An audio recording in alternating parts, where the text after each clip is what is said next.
For centuries, indigenous peoples across North America faced temperatures that dropped to -40, sometimes colder. They lived on windswept plains where trees were scarce and firewood was basically non-existent. Modern heating didn't exist. Insulated homes didn't exist. Yet somehow, entire communities not only survived but thrived through winters that would kill most of us in days. This is the true story of how they did it. Real quick before we start, if you find yourself coming back to these, a like or subscribe genuinely helps. Also, I'm always curious where everyone's listening from and what time it is there. Drop a comment with your city and the time. Last video, someone from Norway commented at 3 a.m. their time, and I'm still thinking about that. We're heading to the Great Plains in a minute. First though, get comfortable. Seriously, take a second, adjust whatever needs adjusting. You're not going to want to move once we start. Your eyes open. That's the first mistake.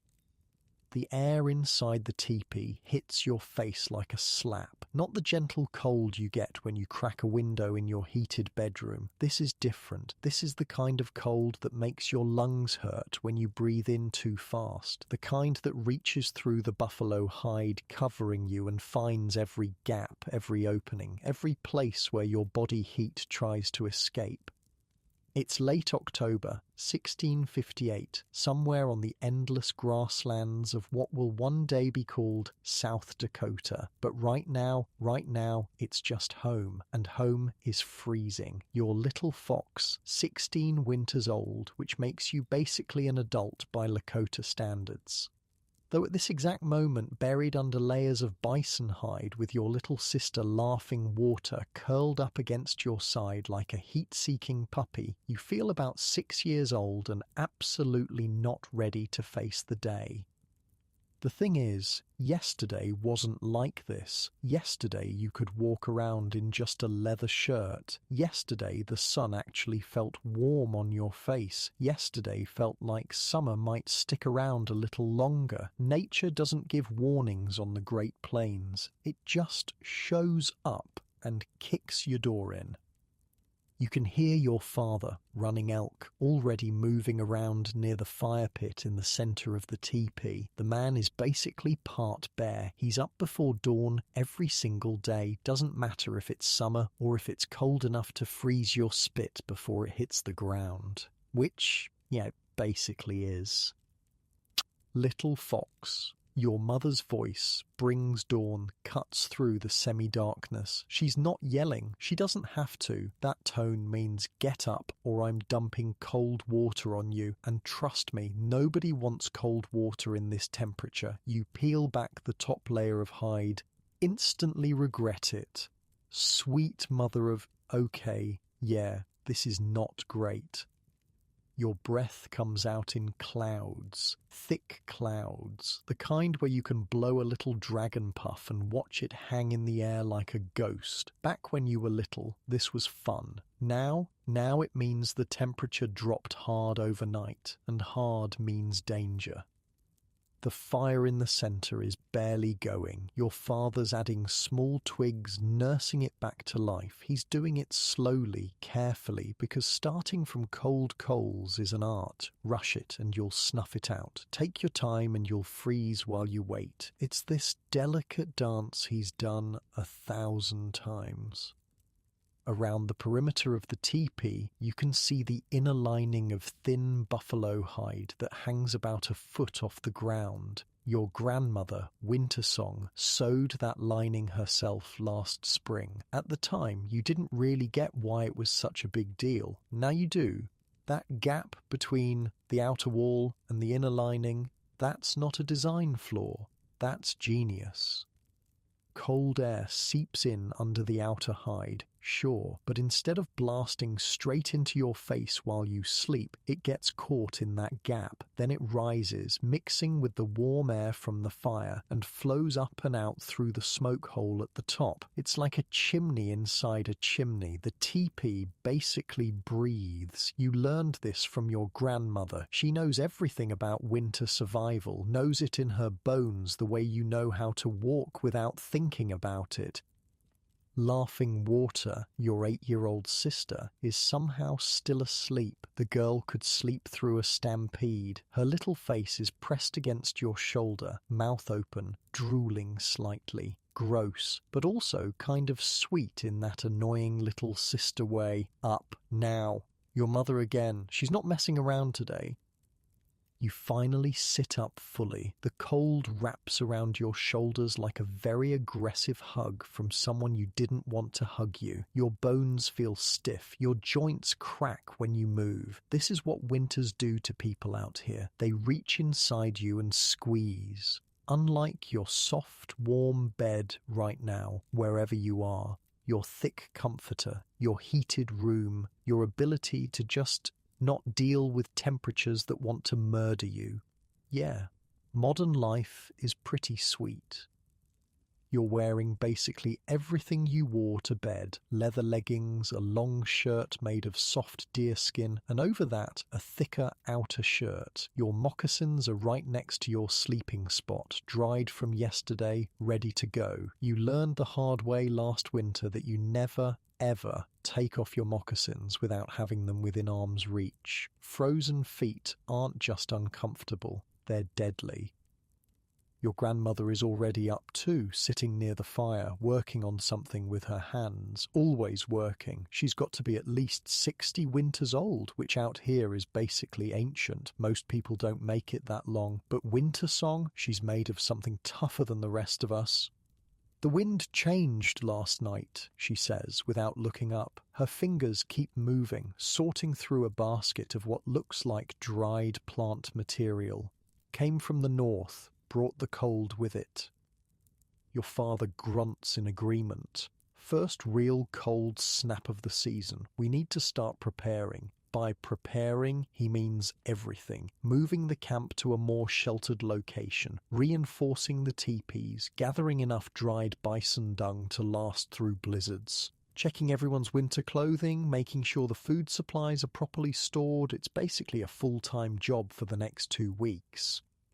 And this is the good part. This is when you still have time to prepare. Wait too long and the snow comes. Then you're stuck with whatever you manage to gather. Then it becomes a game of rationing and hoping. The fire starts to build. Small flames lick at the new wood. The heat spreads slowly, reluctantly, like it's not sure it wants to commit to warming up this cold space. But it does. It always does. Fire is life out here. Little fox, your grandmother says, finally looking up at you. Her eyes are sharp, like scary sharp. She can spot a lie from across the camp. Today, you learn about cattails. Cattails, right. You've seen them growing along the rivers and streams. Tall plants with those weird brown sausage-looking things on top. You always figured they were just plants, stuff that grows and doesn't really matter. Turns out they matter a lot. Cattails will keep you alive this winter, Winter Song continues. Her voice has that quality that means pay attention or you're gonna regret it later. The fluff inside those brown heads, that's warmth, light as air but warmer than anything else we have. Your mother is moving around now, stirring something in a hide pot near the fire. Probably pemmican stew. Pemmican is this mixture of dried bison meat pounded into a powder, mixed with melted fat and sometimes dried berries. It tastes like survival, which is to say, it tastes like you're grateful to have it, but you wouldn't eat it if you had literally any other option. But here's the thing, you don't have other options. Not in winter. Not on the plains. The stew starts to warm up. The smell fills the teepee. It's not a bad smell exactly. It's just very present. Meat and fat and that slightly smoke-cured tang that everything has out here. Outside, you can hear other families starting to move around in their teepees. The whole camp is waking up to the same realization. Winter just arrived ahead of schedule, and we better get our stuff together fast. After we eat, your grandmother says, we go to the river. There are cattails there, thick ones. We'll collect as much as we can carry. Your father looks up from the fire. I'll take some men to scout the winter camping ground. We need to move within the week. A week? 7 days to pack up everything, move dozens of families with all their belongings, and set up a completely new camp in a more sheltered location. Sounds impossible, right? It's not. You've done it every year of your life. The Lakota are nomadic for a reason. Staying put means dying. Moving means surviving. It's that simple. Laughing Water finally stirs. She makes this little groaning sound that's equal parts adorable and pathetic. Is it cold? She mumbles. No. You lie. It's super warm, like summer. She opens one eye, glares at you. You're a terrible liar. Fair. She sits up, and immediately her face goes through this whole journey. Confusion, realization, horror, acceptance. It's like watching someone process their own death in 5 seconds. I don't like winter, she announces. Nobody asked you, you reply. Children, your mother says in that warning tone. The one that means knock it off or I'll make you haul water all day. You both shut up. Water hauling in winter is the worst job. The river starts to get ice chunks in it, and you have to break through the surface layer to fill the containers, and your hands go numb, and it's just a nightmare all around. The stew is ready. Your mother ladles it into wooden bowls. It's hot, which is the main selling point. The fat in the pemmican sits on top in little pools, and you're supposed to drink that first because fat equals calories equals warmth equals staying alive.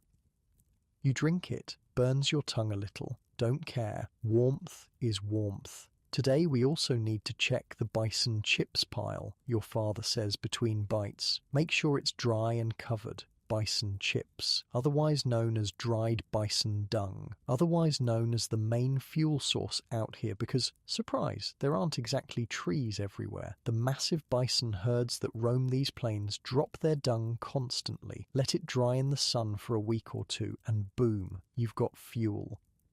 Sounds gross? Yeah, it kind of is. But when the alternative is freezing to death, you get over it real quick. The weird thing about bison chips is they actually burn pretty well. They smolder more than blaze, which is perfect for inside a teepee. They don't throw sparks like wood does. The smoke isn't too bad. Kind of smells like dry grass. And they're everywhere. Free fuel, infinite supply, just lying around waiting to be collected. Your grandmother taught you how to tell which ones are the best. The older, drier ones burn longer. The ones from fall bison, when they've been eating dried grass and plums, those are premium. The pits from the plums make the chips burn hotter and longer. It's like having different grades of firewood, except it's all poop. Modern problems, modern solutions, except these solutions are about 500 years old.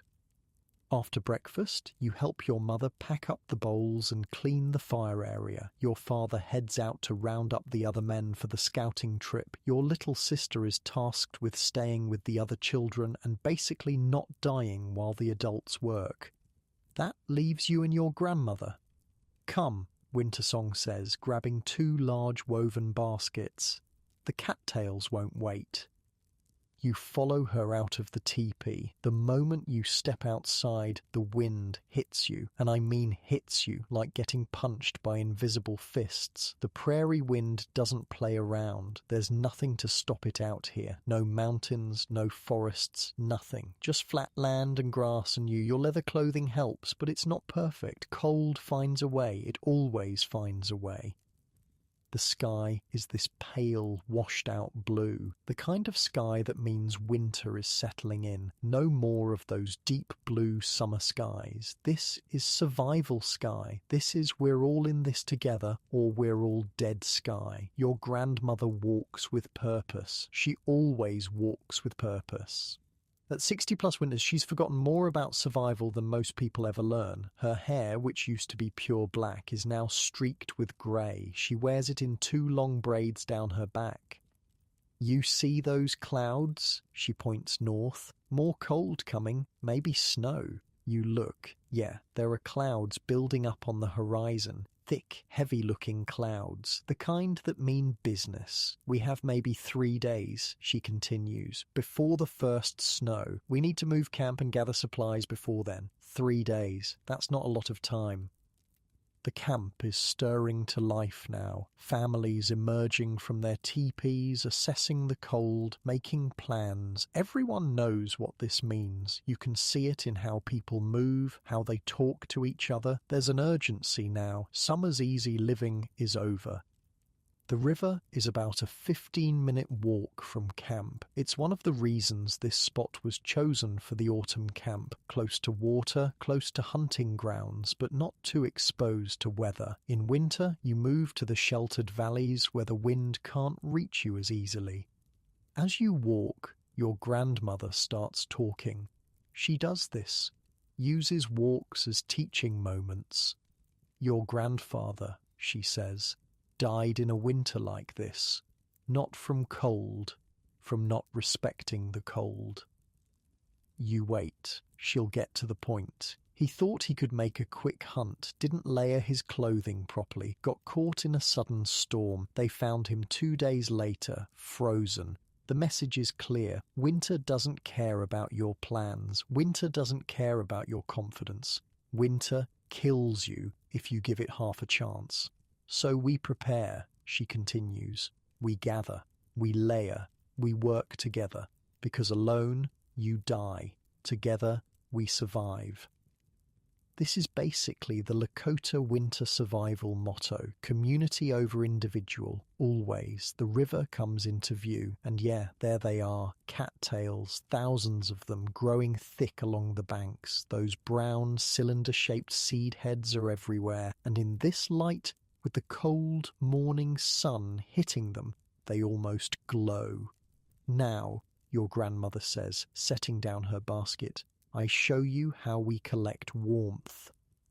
And that's when you realize this winter is going to be one for the stories. Your grandmother reaches up and grabs one of those brown cattail heads. She twists it gently, and the whole thing comes off in her hand like it was waiting for her. Watch, she says. She pulls the brown casing apart, and holy, the inside just explodes into this cloud of white fluff. It's everywhere, in the air, on her hands, floating down the river. It looks like someone shook out a pillow made of clouds.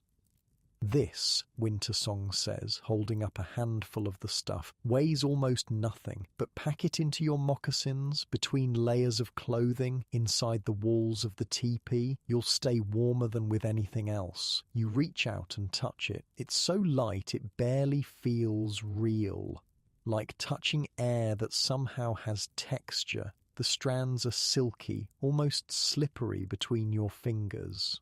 How much do we need, you ask? She looks at you with that expression that means you just asked a stupid question. How much winter are we having? Right. Dumb question. The answer is as much as you can possibly gather. We'll fill both baskets today, she continues. Tomorrow we bring more people, more baskets. By the time we move camp, everyone needs their clothing restuffed, their sleeping furs reinforced, everything prepared. She hands you a cattail head. Try it. You grab one and twist. Nothing happens. You twist harder. Still nothing. You're basically wrestling a plant at this point, which is embarrassing. Gently, your grandmother says. Not mocking, just correcting. It'll come when it's ready. You try again, softer this time. The head twists off cleanly. Success feels good, even when it's just picking a plant. You pull it apart the way she did. The fluff bursts out and instantly the wind catches it. Half of it blows away before you can even register what happened. Hold it low, Wintersong instructs. Close to the basket. The wind is not your friend out here. You crouch down, tear open another one close to the basket. This time most of it actually makes it in. Progress. For the next hour, it's just you and your grandmother working in silence mostly, picking cattails and filling baskets. The work is weirdly soothing. Reach, twist, tear, collect. Reach, twist, tear, collect. Your fingers get sticky from the plant sap, but it's not terrible.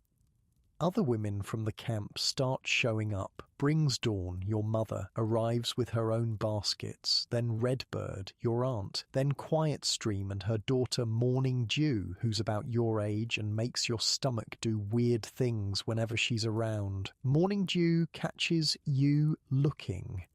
Smiles. You immediately become very focused on cattails. Little Fox is learning the women's work. Redbird teases. She's your father's sister, and she never misses a chance to give you grief. Little Fox is learning survival, your grandmother corrects. Her tone isn't harsh, but it's firm. Gender doesn't matter when winter comes. Dead is dead. Redbird nods, chastened. Wintersong has that effect on people. The baskets fill slowly but steadily. The fluff compresses when you pack it down, so you can fit way more than you'd think. Each basket ends up weighing maybe 5 pounds when it's full, which is wild considering how much volume it takes up. This time last year, your mother says, working next to you, the cold didn't come until mid-November. We had another month of good weather. Winter does what it wants, Wintersong replies. We adapt. That's basically the Great Plains philosophy right there. You can't control the weather? You can't control when the bison move? You can't control when the cold comes? All you can control is how you respond. Your little sister shows up eventually, dragging a basket that's way too big for her. Laughing Water is nothing if not ambitious. I'm helping, she announces. You're 8, you point out. So, fair point. You were gathering cattails when you were 8 too. Everyone works. Everyone contributes. That's how this whole thing works. She grabs a cattail head and immediately gets smacked in the face by Fluff when she tears it open. The entire cloud just explodes directly into her nose and mouth. She sputters, spits, waves her hands around. Everyone laughs. Even Wintersong cracks a smile, which is rare. Maybe start with the smaller ones, your mother suggests, trying not to laugh too hard. Laughing Water glares at the cattail like it personally insulted her. I hate winter.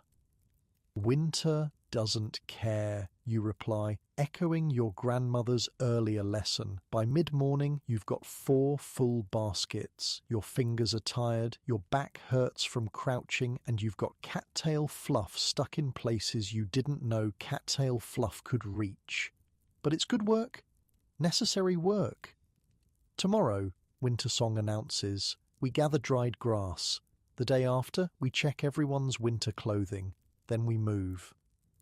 The timeline is aggressive but necessary. Snow could come any day now. You can feel it in the air, taste it in the wind. Winter is circling, waiting. On the walk back to camp, Morning Dew ends up walking next to you. This is either very good or very bad. You can't tell yet.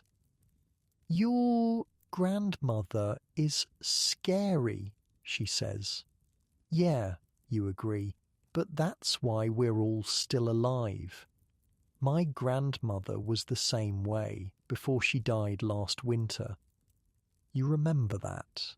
Frostwalker. She'd been sick for months, got worse when the cold came, didn't make it to spring. It happens. It happens a lot, actually. I'm sorry, you say, because what else can you say? Morning Dew shrugs. She taught me everything first. How to sew winter clothing, how to judge snow depth, how to read the wind. So she's not really gone, just different. That's pretty much how the Lakota view death. You don't really leave. You just change form. Your knowledge stays with the living. You want to help with the grass gathering tomorrow? You ask. Smooth little fox, real smooth. But she smiles. Sure, but if you get fluff in your face like your sister, I'm going to laugh. That's fair. Back at camp, things are moving fast. Men are returning from scouting the winter location. They found a good spot. A valley about 2 days' walk west, protected by low hills on 3 sides, close to a river that doesn't completely freeze, near a forest where firewood is available. 2 days, that means packing everything, disassembling all the teepees, moving every family with all their possessions, children, elders, supplies, everything. It sounds impossible until you remember you've been doing this your entire life. Your father gathers everyone for a meeting. The whole camp, maybe 60 people total, crowds around the central area. We move in 3 days, Running Elk announces. The weather is coming faster than expected. We need to be settled before the first snow. Everyone nods. They know the drill. Today and tomorrow we gather and prepare. 3rd day we pack and move. The journey will take 2 full days with the elders and children. We'll camp 1 night on the trail. Camping between locations is always risky. You're exposed, vulnerable. But there's no choice. The winter camp is good, Running Elk continues. Strong trees and his scouting party confirmed it. Water, wood, shelter from the north wind. We'll be safe there. Safe is relative. Safer is more accurate. Winter kills people every year, but a good camp location significantly improves your odds. The meeting breaks up. Everyone knows their jobs. The men will start organizing the transportation, which dogs pull, which travois, how to arrange the loads for balance. The women will prepare the food supplies and begin packing non-essential items. The elders will work on repairing winter gear. The children will help wherever they're needed and try not to die. You spend the afternoon helping your father reinforce the teepee poles. The wood needs to be checked for cracks, weak spots, anything that might fail when reassembled at the new camp. A broken pole in a snowstorm isn't just inconvenient, it can kill everyone inside. You did well today, your father says, not looking up from his work. Learning from your grandmother? Lakota men don't throw around compliments. Getting one means you actually did something right. She's tough, you reply. She survived the winter of 1641, he says. The long dark, 3 months of constant storms, half the tribe died. She was younger than you are now. You knew your grandmother was tough, but hearing it laid out like that, yeah, she's basically made of iron and spite. How did she survive? Knowledge, preparation, and refusing to give up. He tests a pole, finds it solid, moves to the next one. Same way we all survive. The sun is starting to drop toward the horizon, already getting dark earlier. Winter days are short, which means less time to work, less time to hunt, more time huddled in the teepee trying to stay warm. That night dinner is bison stew again. You're starting to understand why pemmican was invented. It's basically the only way to preserve meat long enough to survive winter. Fresh meat goes bad. Pemmican lasts years. Tomorrow, your mother says to you and Laughing Water, you both help gather grass. We need enough to restuff all the walls, all the clothing, everything. Grass gathering is somehow even more tedious than cattail gathering. At least cattails have that satisfying explosion of fluff. Grass is just grass. You cut it, bundle it, dry it, store it. For hours. But the science behind it is actually pretty smart. The hollow stems of prairie grass create thousands of tiny air pockets. Air doesn't conduct heat well, so those pockets act as natural insulation. Pack enough grass between layers of buffalo hide, and you've basically got ancient bubble wrap. You learned this from Wintersong during one of her teaching moments. Heat retention beats heat generation, always. Better to keep the warmth you have than try to make more.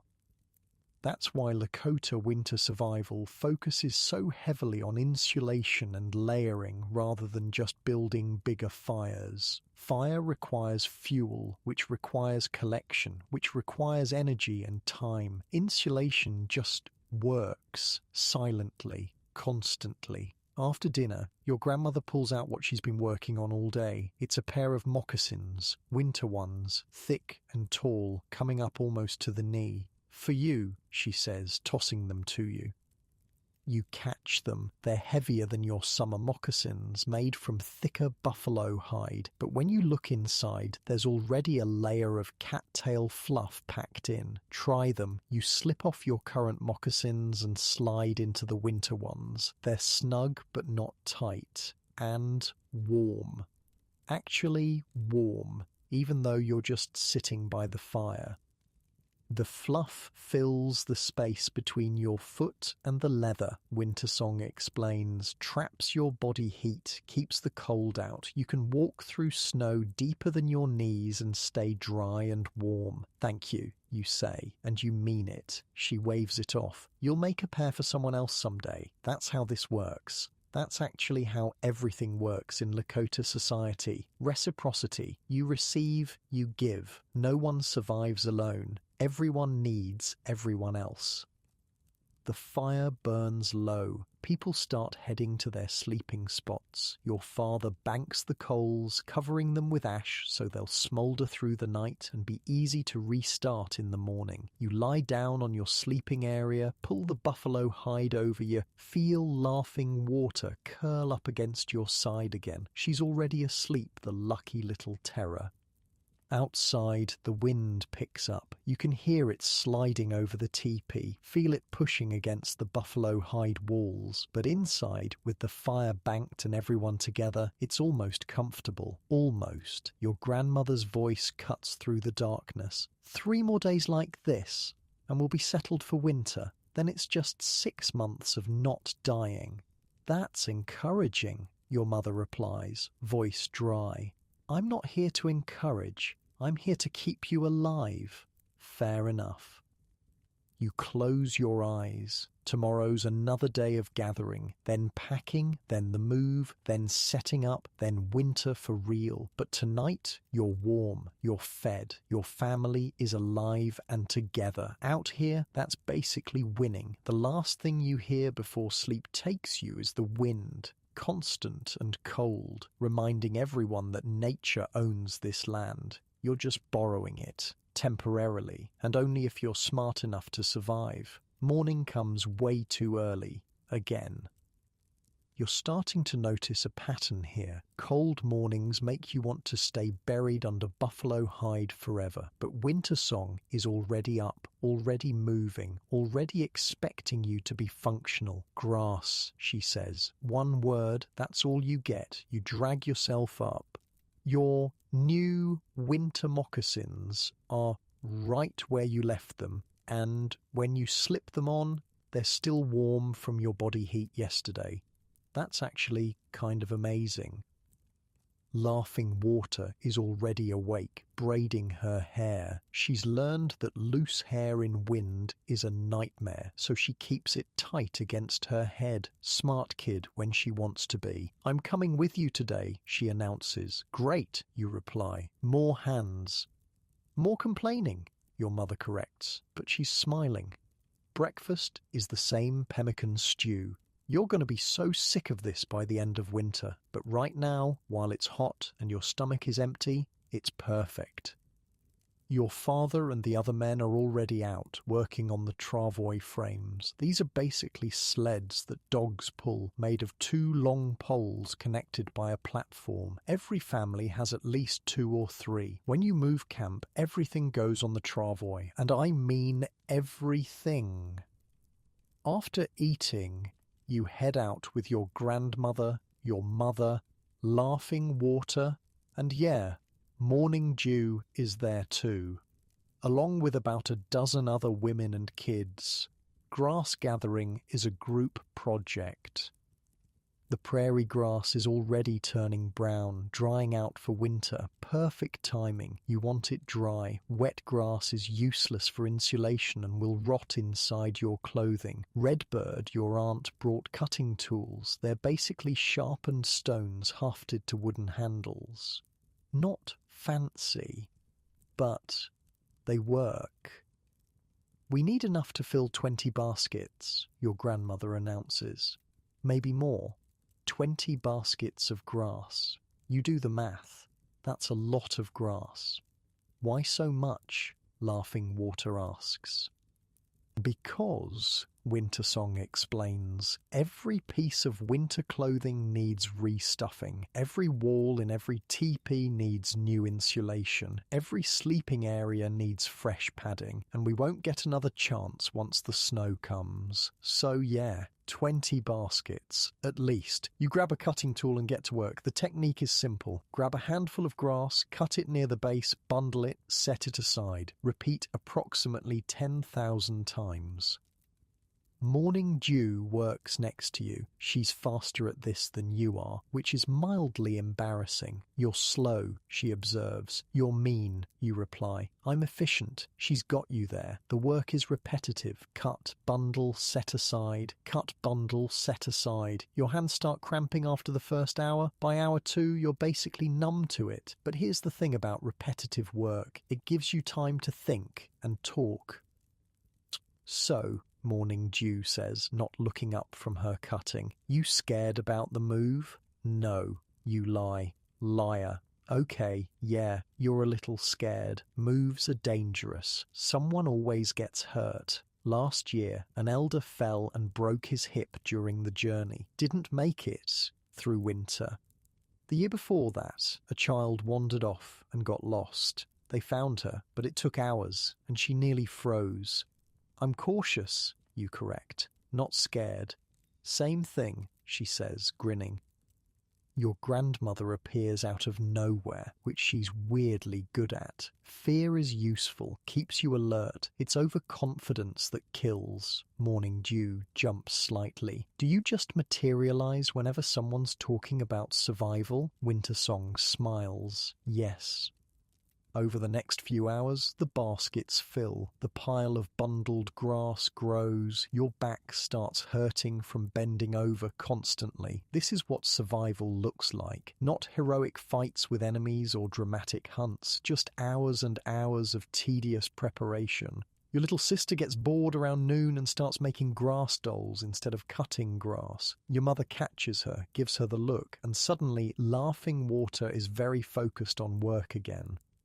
When I was your age, your grandmother says to no one in particular, we had half the time to prepare. The cold came overnight. Many people died that winter. The long dark, you say, remembering what your father mentioned. Yes. She pauses in her cutting. 3 months of constant storms. We ran out of food by the 2nd month, started eating the dogs. Then the leather from old teepees. By the end, we were eating boiled moccasins. Everyone stops working. This is the kind of story Wintersong doesn't usually tell. 40 people went into that winter in our band, she continues. 20 came out. I lost my mother, my 2 brothers, and my first daughter. The silence is heavy. You knew your grandmother had lost family, but hearing it stated so plainly.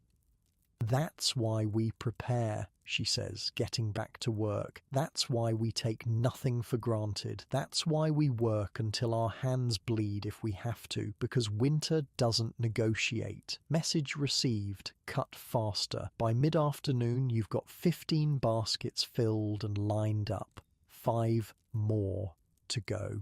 Redbird starts teaching the younger kids a song while they work. It's one of those rhythmic songs that matches the cutting motion, makes the work go faster when everyone's in sync.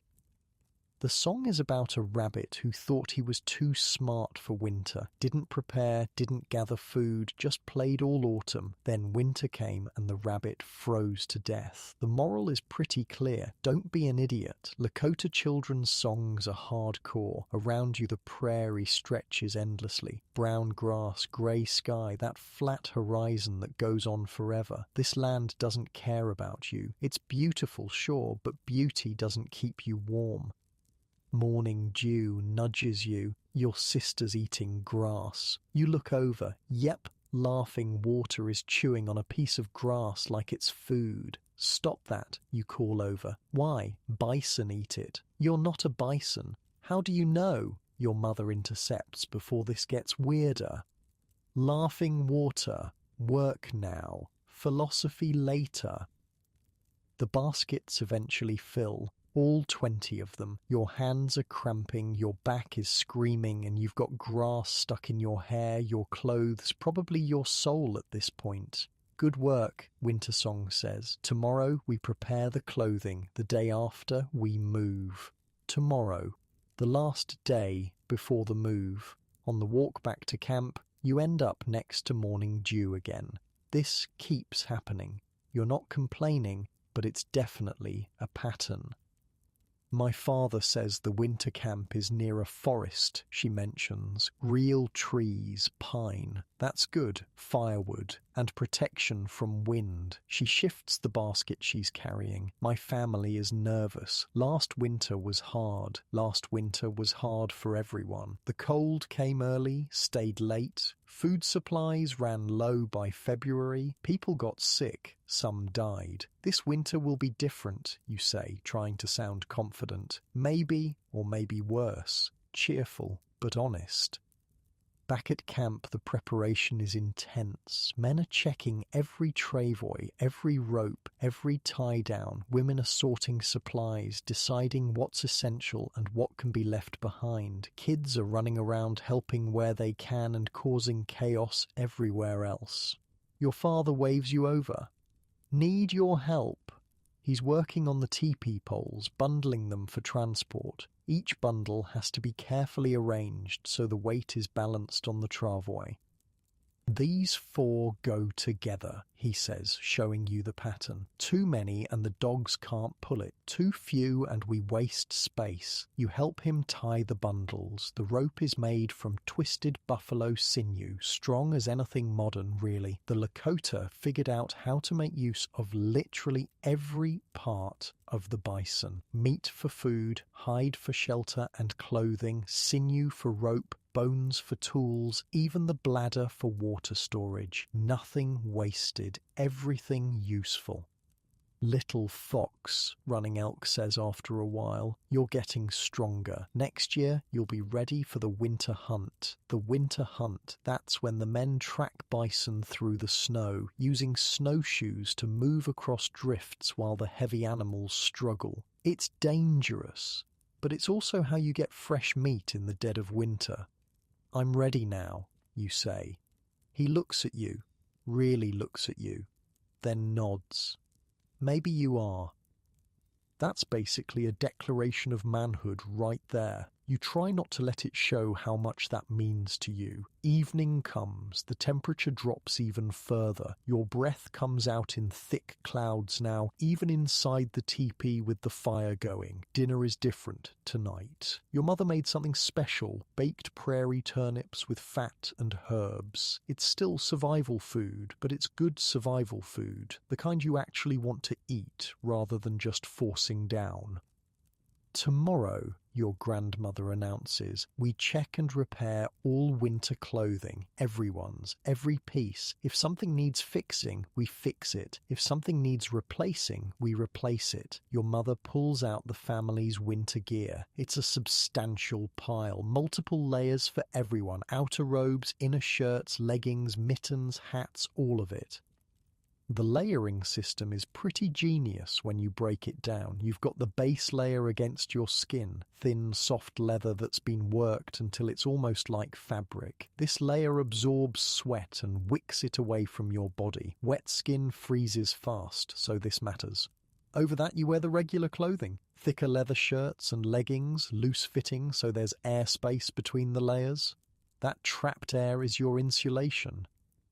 Then comes the outer layer, big heavy robes made from whole buffalo hides with the fur still on, worn fur side in. The fur creates thousands of air pockets, and the thick leather exterior blocks wind completely. For the feet, you've got your new winter moccasins stuffed with cattail fluff. For the hands, mittens made from buffalo hide lined with rabbit fur. For the head, hats made from beaver or otter because their fur is dense and water-resistant. Your grandmother inspects each piece like she's looking for crimes. She finds a small tear in your mother's outer robe. "This will grow," she says. "Needs stitching now." She pulls out sinew thread and a bone needle. Within minutes, she's got it repaired. The old woman's hands never stop moving. "You see this?" she says, holding up the robe. "The fur on the inside is not just for warmth, it also stays drier than the outside. If snow gets on you, it melts on the leather exterior, not on the fur touching your skin." "Smart," Morning Dew says. She's here with her family for the clothing inspection. Apparently, this is a community event. Not smart, Wintersong corrects. Necessary. Smart is a luxury. This is survival.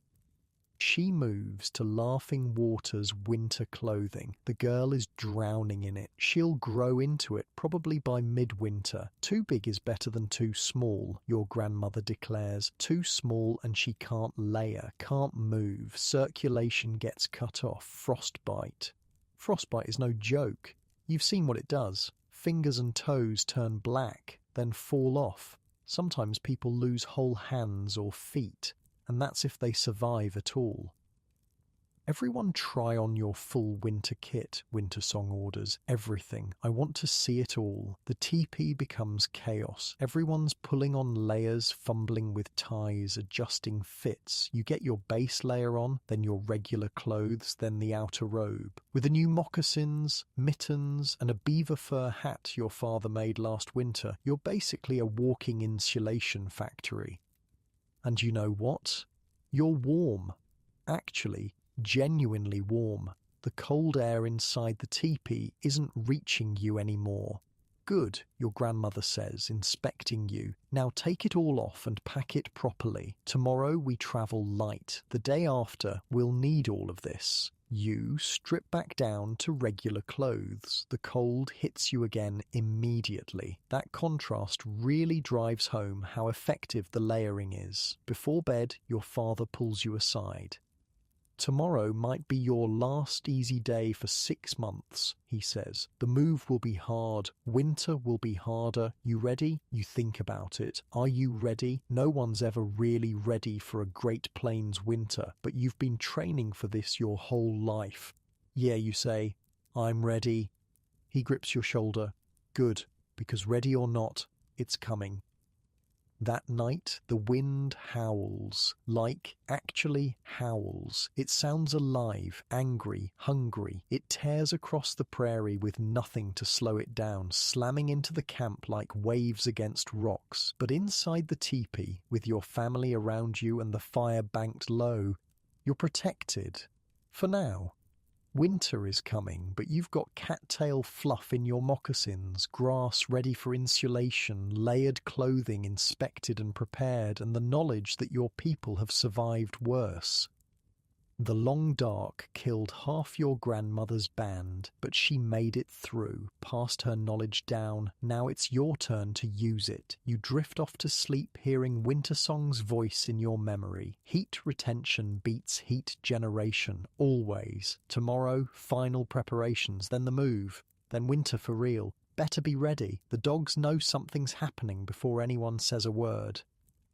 They're restless this morning, circling the camp, whining. Dogs always know. They can sense the shift in routine, the tension in how people move. Today's the day, the move. You're up before dawn because there's no way you're sleeping through this. The whole camp is already buzzing. Families taking down their teepees, loading travois, organising supplies, controlled chaos. Little fox, start with the inner lining, your father orders.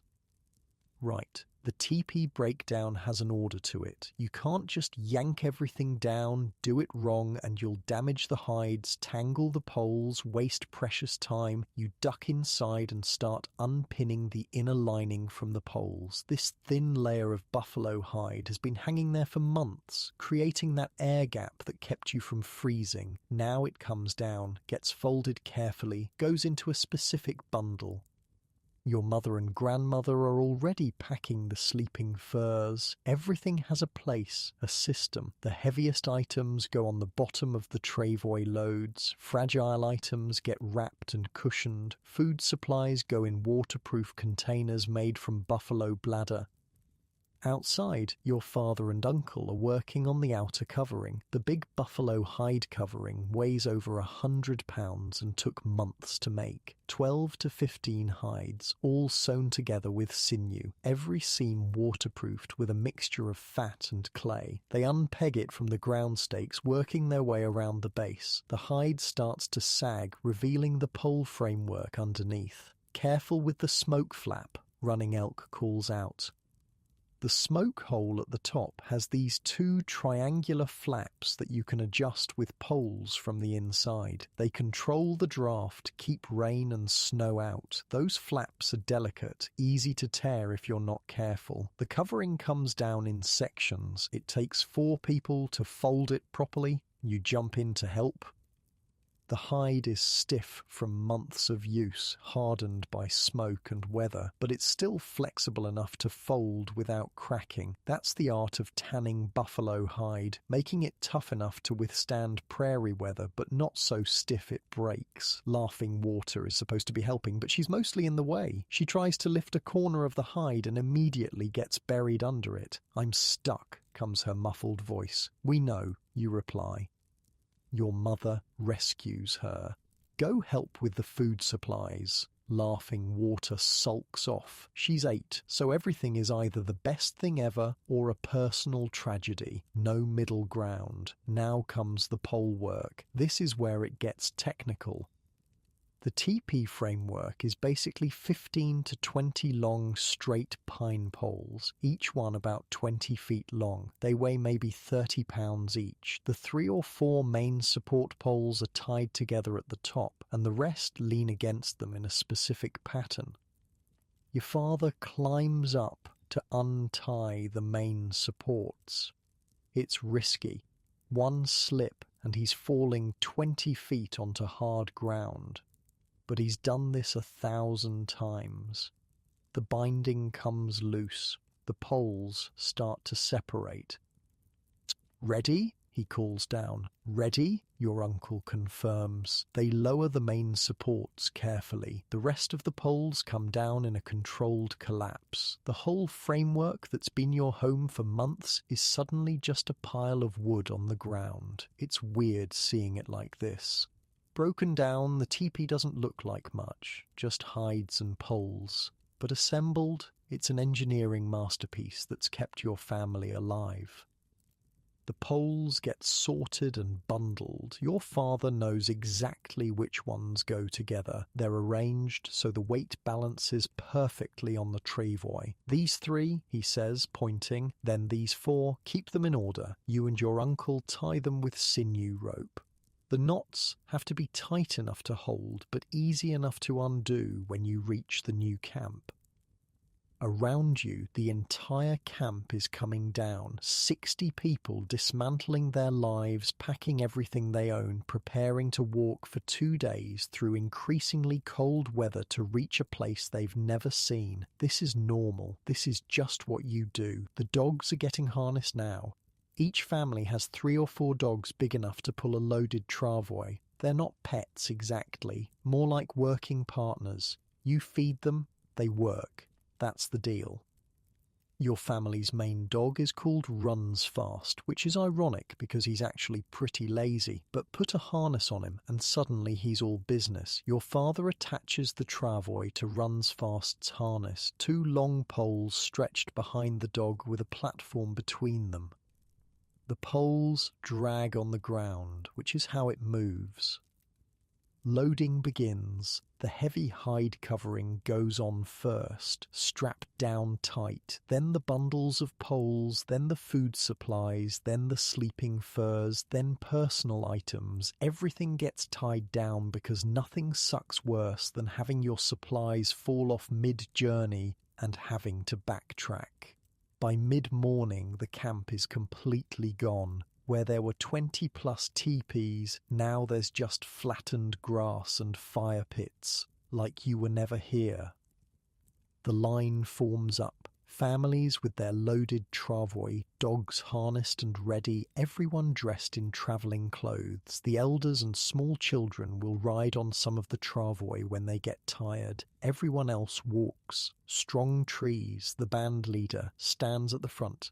He's been leading the winter migrations for 30 years. If anyone knows how to get a camp from point A to point B safely, it's him. "We walk steady," he announces. "No rushing. We stop to rest every 2 hours. We camp tonight at Red Rocks. Tomorrow we reach the winter site. Stay together. Watch the children. Help the elders. We all make it or none of us make it." That's basically the Lakota motto for everything. The line starts moving. Dogs pull, people walk, travois slide across the frozen ground with this scraping sound that becomes the rhythm of the journey. You're walking near the middle of the line with your family. Morning Dew and her family are a few groups ahead. You can see her helping her younger brother, who's maybe 5 and already complaining about being tired. The prairie stretches out forever. Brown grass, grey sky, that wind that never stops. The temperature is probably around 20 degrees, but with the wind it feels like 10, maybe less. Your new winter moccasins are performing beautifully though. The cattail fluff keeps your feet warm even though you're walking through partially frozen ground. Your breath comes out in clouds, but your core stays warm thanks to the layering. 2 hours in, Strong Trees calls the first rest. Everyone stops, drinks water, checks their loads. The dogs pant and lie down immediately. Your grandmother pulls out some pemmican and dried berries. Eat. Keep your strength. You eat. It tastes like survival, which is to say, you're grateful for it. Morning Dew appears, her little brother in tow. Can he walk with laughing water? He needs someone his age. Sure, your mother says. The two kids immediately become best friends and start playing some game involving pretending to be bison. Kids are weird. "How's your family doing?" you ask Morning Dew. "My grandmother is struggling," she says quietly. The cold is hard on her. You look over. Morning Dew's grandmother, Singing Bird, is riding on one of their travois, wrapped in furs. She looks fragile. Old age and winter are a bad combination. Your grandmother is walking the whole way, Morning Dew observes, looking at Winter Song. Yeah, she is.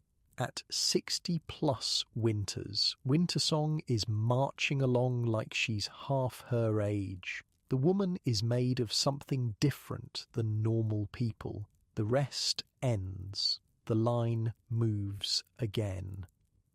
The afternoon is harder. The temperature drops. The wind picks up. Everyone's tired, and you're not even halfway to tonight's camp. This is when accidents happen. When people get sloppy, make mistakes, get hurt. Right on cue, there's a shout from the front of the line. "Travois broke!" Everyone stops. You can see what happened. One of the travois poles snapped, probably from hitting a rock wrong. The whole load is now dragging at an angle. Strong Trees and several men rush to fix it. They've got spare poles, rope, everything needed for repairs. This happens every journey, but it takes time. 20 minutes of standing in cold wind while they splice in a new pole and redistribute the weight. Your teeth start chattering. You're dressed warm but standing still in this wind? That'll get you. Move around, your grandmother orders. Keep your blood flowing. You stomp your feet, swing your arms. It helps, but man, you're ready to move again. The repair finishes, the line moves, red rocks appears on the horizon as the sun starts dropping. It's this outcropping of reddish stone that provides a little shelter from the north wind. Not much, but better than nothing. Setting up a temporary camp is different from setting up a real one. You don't fully assemble the teepees. Instead, you create lean-tos with the poles and hides, just enough to block wind and keep somewhat warm. Your father and uncle work fast. They plant 4 poles in the ground, lean the others against them, drape one hide over the whole thing. Instant shelter, ugly but functional. The fire pit gets dug quickly. Finding fuel is harder. There's no buffalo dung here, and trees are sparse. You end up gathering dried grass and whatever dead brush you can find. It's not great fuel, but it'll burn. Getting the fire started is critical. Your father uses a fire-starting kit, a piece of flint, a steel striker, and a bundle of cattail fluff for tinder. The fluff catches on the first spark, flames up immediately. Within minutes, you've got a small fire going. Everyone crowds around it. Dinner is cold pemmican and water. No time or fuel for hot food tonight. You eat quickly, trying not to think about how much you want something warm. The temperature is dropping fast. The sun is gone, and that grey sky is turning black. Stars start appearing, which is pretty, but also means no clouds. No clouds means nothing holding heat in. Gonna be a cold night. Everyone sleeps close, your father orders. Share body heat. Dogs inside the shelter with us. Wait, what? Sure enough, runs fast and the other dogs get brought into the lean-to. They stink, they're damp, they're taking up space, but they're also warm-blooded animals that generate heat. About 100 watts per dog, actually. You end up sandwiched between laughing water on one side and a dog on the other. The dog smells terrible but radiates warmth like a furry furnace. "This is disgusting," Laughing Water whispers. "This is survival," you whisper back. Around the camp, other families are doing the same thing. 20+ lean-tos, each one packed with people and dogs, everyone sharing warmth because that's what works. The wind howls outside, the hide walls flap and shake, the fire burns down to coals. Nobody's sleeping well, but you're not freezing either. Morning Dew's family is in the lean-to next to yours. You can hear her grandmother coughing, deep, wet coughs that sound bad. Your mother hears it too. She looks at your grandmother. Wintersong nods. "I'll check on her in the morning." But there's something in her voice. Something that says she's worried. You try to sleep. The ground is hard and cold. The dog next to you keeps shifting position. Laughing Water is snoring. Your father is somehow actually asleep, the lucky bastard. Outside, the prairie wind doesn't stop. It never stops. It flows over the rocks, through the grass, around the lean-tos, carrying cold from the north, reminding everyone that winter is here and it doesn't care about your plans. Tomorrow you'll reach the winter camp. Tomorrow you'll set up properly. Tomorrow you'll be safer. But tonight you're exposed, vulnerable, camping in the open during the coldest season with only buffalo hide and shared warmth between you and death. This is what survival looks like. Not glorious, not comfortable, just people doing what they have to do to make it through one more night. You drift in and out of sleep. At some point, snow starts falling. Just a little, but it's the first snow of the season. Winter is official now. And you still have one more day of travel ahead of you. You wake up to Laughing Water's elbow in your ribs and runs fast, licking your face. "Get off," you mumble, pushing the dog away.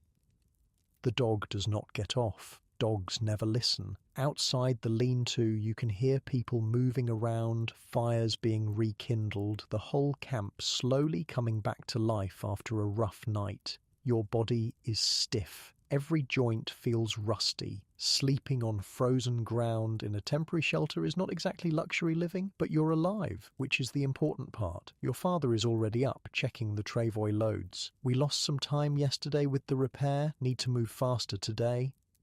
Your mother is brewing something in a small pot over the fire. You can smell it from here. It's pine needle tea, which tastes like drinking a tree, but wakes you up and provides some nutrients. Drink, she says, handing you a cup. You drink. Yeah, it tastes like a tree. A very aggressive tree that's mad at you, but it's hot, and hot anything in this cold is a gift. Your grandmother is gone. You look around, spot her over at Morning Dew's lean-to, examining Singing Bird. That's not good. Wintersong doesn't make house calls unless it's serious. You walk over, trying to be subtle about it. Morning Dew is outside, looking worried. How bad? You ask quietly. Bad, she replies. She's burning up. Fever. Coughing blood. Blood. That's really not good. Inside, you can hear Wintersong talking to Singing Bird in low tones. Then she emerges, her face unreadable. She needs to rest, your grandmother says to Morning Dew's father, Broken Arrow. The journey is too much for her, but we can't stay here. No shelter, no protection. Broken Arrow nods. She rides the travoy today, all day if needed. Keep her wrapped warm. Give her willowbark tea for the fever. But Wintersong trails off. But what? Morning Dew asks. Your grandmother looks at her directly, but sometimes winter decides who makes it and who doesn't. We do what we can. The rest is out of our hands. Harsh, but honest. The camp breaks down quickly. Everyone's motivated to get to the actual winter site where there's real shelter. The lean-tos come down. Loads get reorganized. Singing Bird gets bundled onto a travoy with extra furs. The line forms up again. Strong Trees does a head count. Everyone's accounted for.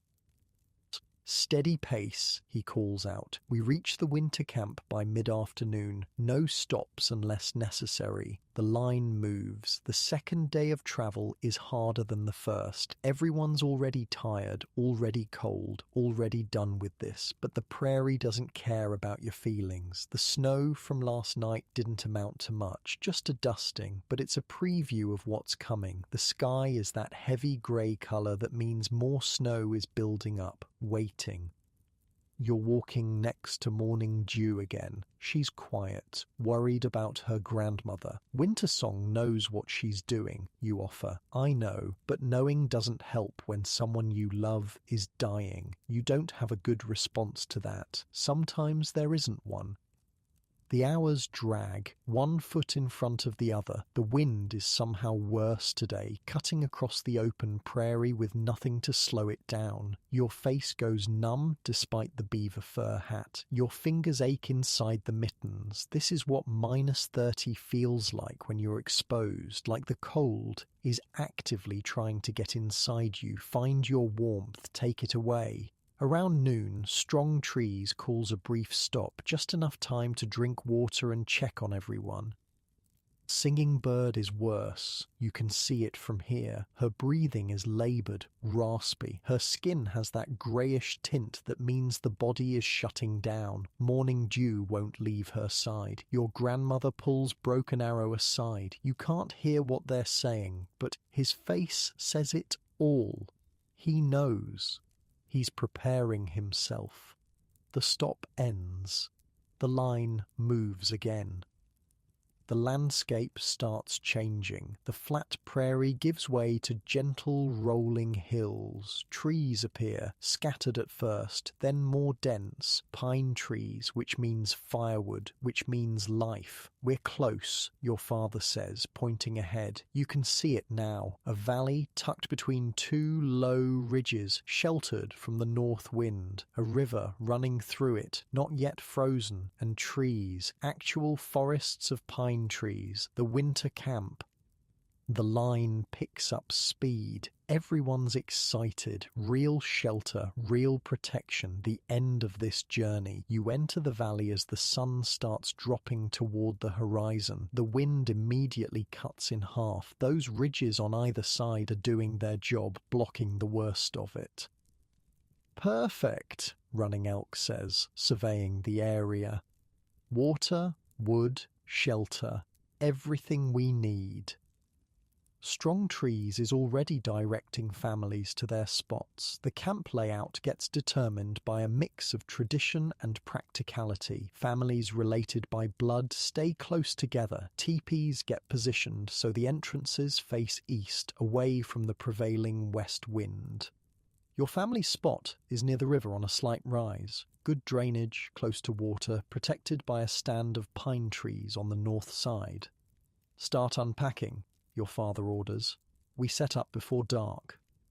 Setting up a teepee is basically the reverse of taking it down, but it's still a lot of work. The 3 or 4 main support poles go up first, tied together at the top, spread wide at the base. Your father and uncle lift them into position. The poles are heavy, unwieldy, but they manage. Then come the remaining poles leaned against the main supports in a specific circular pattern. 15 poles total, creating the conical framework.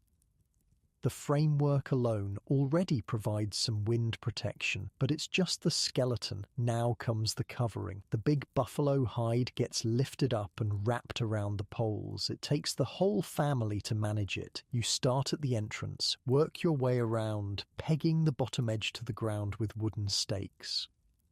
The hide overlaps itself near the entrance, creating a natural door flap. The seams between hides have been sewn with sinew and sealed with a mixture of fat and clay, waterproof, windproof, designed to last years. At the top, the smoke hole gets configured with those 2 adjustable flaps. Your father uses long poles to position them from inside, creating a draft that'll pull smoke up and out while keeping rain and snow from coming in. The whole thing takes about 2 hours. By the time you're done, darkness is falling and the temperature is dropping hard, but you've got a teepee, real shelter. Inside, your mother is already setting up. The inner lining goes up next, hung about a foot off the ground all the way around the perimeter. That gap between the outer wall and inner lining creates the airflow that makes the whole system work. The floor gets covered with dried grass first, then sleeping furs on top. The fire pit goes in the center, carefully positioned directly under the smoke hole. Your father starts the fire. The flames catch, grow, fill the space with light and warmth. The smoke rises naturally, exits through the top. The design works perfectly. "Home," your mother says simply. "Yeah, home." Outside, you can hear other families setting up their teepees. The whole camp is going up simultaneously. Within a few hours, where there was an empty valley, now there's a village of 20+ teepees. Dinner is actual hot food tonight. Your mother makes a proper stew with dried meat, prairie turnips, and wild onions. It's amazing what hot food does for morale. You eat 3 bowls, no shame. After dinner, you step outside to gather firewood. This is going to be a nightly chore for the next 6 months. The forest nearby provides plenty of dead branches and fallen trees. You bundle up what you can carry and haul it back. The stars are out now, bright and cold. The Milky Way stretches across the sky like a river of light. Beautiful, deadly. Those clear skies mean no cloud cover, which means heat escapes into space, which means the temperature plummets. You're heading back to your teepee when you spot Morning Dew sitting outside her family's shelter, alone. You walk over. "How is she?" Morning Dew looks up. Her eyes are red. "She died an hour ago, right after we got the teepee set up." "Oh," you sit down next to her. "I'm sorry." "She was ready," Morning Dew says quietly. "Said she just wanted to make it to the winter camp. She did. Then she let go."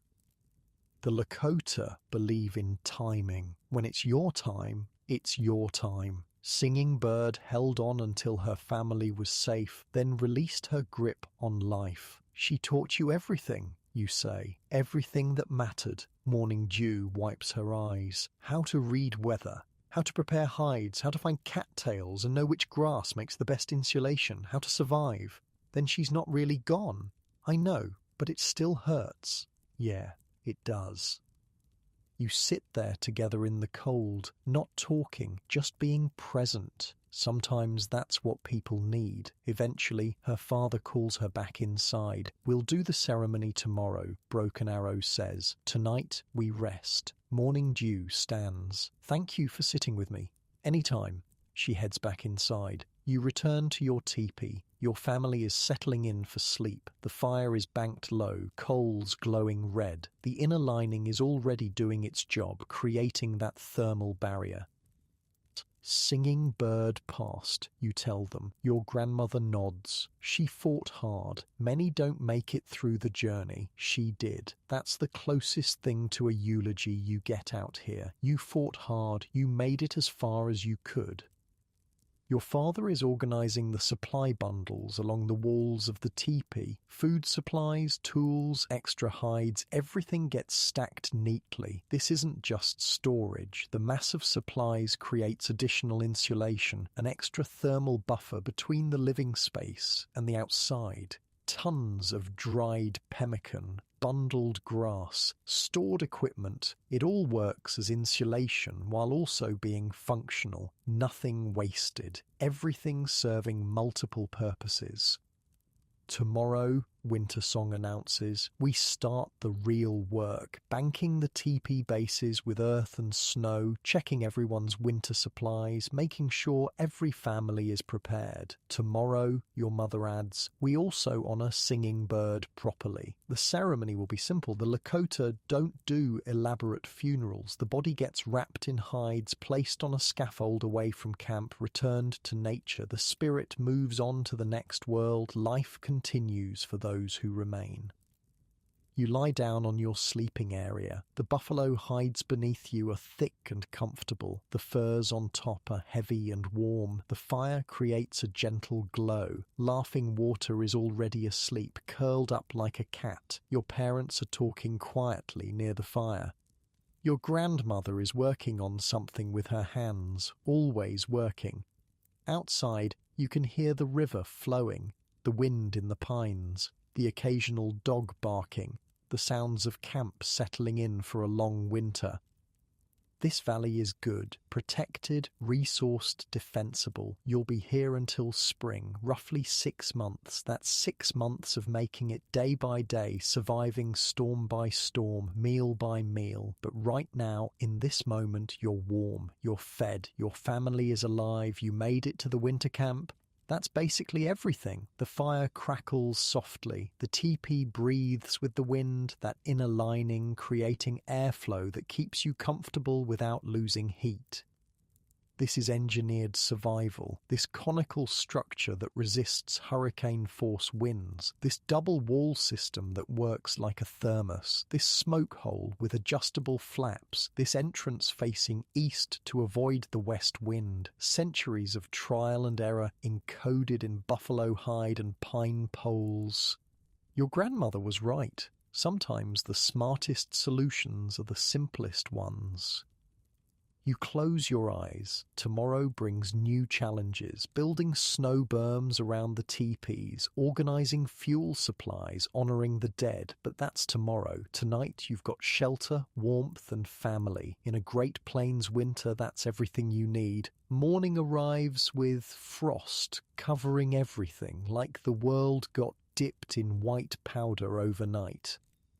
Your breath is visible before you even open your eyes. The fire died down to nothing during the night. That's normal for the first night in a new camp. You're still figuring out how much wood you need, how to bank the coals properly. Your father is already working on rekindling it. He's got that focused look he gets when he's solving problems. Today we make this camp permanent, he says to no one in particular. Earth and snow make the bases solid. You know what that means? Hours of heavy labor, digging, hauling, packing. Your back is sore just thinking about it, but it has to be done. Outside, the camp is waking up slowly. People emerging from teepees, assessing the frost, making plans. You can see Morning Dew's family already up, preparing for the ceremony. Your grandmother is sorting through dried plants she gathered during the journey, willow bark, sage, sweetgrass, medicine and ceremony supplies. "We honor singing bird at midday," she says. "Then we work. The morning is spent on preparations. The men gather materials for the ceremony scaffold. The women prepare food for the feast that follows. Kids are tasked with collecting firewood, which is basically their full-time job now. You're hauling your third load when you run into Morning Dew doing the same thing. "Hey," you say. Brilliant conversation starter. "Hey," she drops her bundle near her teepee. "Thanks for yesterday, for sitting with me." "Yeah, of course." Awkward silence. "You're not great at this." "She would have liked you," Morning Dew says suddenly. "My grandmother, she always said the quiet ones are the ones who actually listen." "I'm not that quiet." "You're quieter than most." She smiles a little. "That's not a bad thing." Before you can figure out how to respond, her father calls her back. She leaves, and you're standing there holding firewood like an idiot. Smooth. By noon, the ceremony is ready. The scaffold stands about 8 feet high, made from pine branches lashed together. Singing Bird's body, wrapped in her best buffalo robes, rests on top. The whole camp gathers. Strong Trees speaks first, honoring her life. Then Broken Arrow, her son, talks about her strength, her knowledge, her determination to reach the winter camp one last time. Then Wintersong steps forward. When your grandmother speaks at ceremonies, everyone listens. Singing Bird walked this earth for 63 winters, she says. She survived the long dark when many did not. She taught 3 generations how to prepare hides, how to read the sky, how to endure. Her body returns to the earth. Her spirit moves on. Her knowledge remains with us. Short, direct, perfect. The camp shares a meal together. Not elaborate, but communal. Pemmican stew, dried berries, pine needle tea. The food isn't the point. Being together is the point. After the meal, the real work begins. "Little fox, grab a digging stick," your father orders. "We're banking the base." Banking the base means creating a thick earthen berm around the bottom of the teepee. This seals the gap where the hide meets the ground, prevents cold air from sneaking in, adds thermal mass. You grab a digging stick, basically a sturdy branch with a sharpened, fire-hardened point, and start loosening the soil near your teepee's base. The ground is already starting to freeze. This would have been easier 2 weeks ago, but you work with what you've got. Your uncle is doing the same on the other side. Your father is hauling rocks to line the inside of the berm, creating structure. "We want it at least a foot thick," Running Elk explains. 2 feet is better. Pack it tight. You dig, loosen dirt, pile it against the base. Dig, loosen, pile. Your hands start cramping. The work is monotonous and hard. But you can already see the difference. That gap at the bottom where wind could slip through, sealed. The hide is now anchored by a solid wall of earth. "Now we wait for snow," your grandmother says, watching your work. "When it comes, we pack it on top of this. Double insulation." Snow as insulation. You've heard this before, but it still seems backwards. Snow is cold. How does cold insulate against cold? The snow itself isn't warm, Wintersong explains, reading your confusion, but it's full of air, tiny pockets between the crystals. That air is what insulates. The snow just holds the air in place. Physics. The Lakota figured out thermodynamics without calling it thermodynamics. You move to the next section. Keep working. Around the camp, every family is doing the same thing. 20 plus teepees, all getting their bases reinforced simultaneously. This is what survival looks like. Not dramatic, just coordinated, consistent effort. By late afternoon, your teepee's base is completely banked. A solid ring of earth, 1.5 feet high, packed tight. The improvement is immediate. Less draft coming in at ground level. Good work, you five. You fire. Father says from him, that's basically a standing ovation. You're exhausted, your hands are blistered, your back is screaming, but the work is done, for now. Tomorrow we start collecting and storing bison chips, your mother announces. We need enough fuel to last 6 months. 6 months of fuel. You do the rough math. That's a lot of bison chips. The herds moved through here recently, running elk notes. There should be plenty nearby. Plenty, sure, but plenty still means days of collecting, drying, storing. Nothing comes easy.